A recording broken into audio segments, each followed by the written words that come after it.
ఎన్నికల వాస్తవం. ప్రజలు నాయకులను పనిచూసి ఎన్నుకునే రోజులు పోయినవి. ఇప్పుడు వాట్సాప్ స్టేటస్ చూసి ఓటేస్తున్నారు.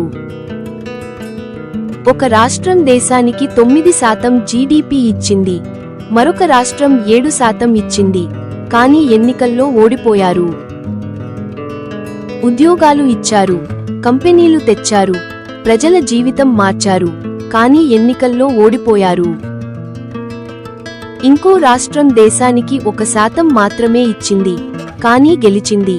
ఎందుకంటే ఈరోజు ఎన్నికలు అభివృద్ధిపై కాదు, భావోద్వేగాలపై జరుగుతున్నాయి.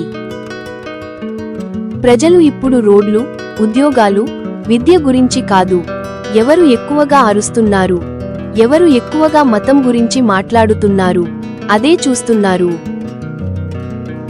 దేశాన్ని నిర్మించిన వాళ్ళు ఓడిపోతున్నారు, దేశాన్ని విభజించిన వాళ్ళు గెలుస్తున్నారు.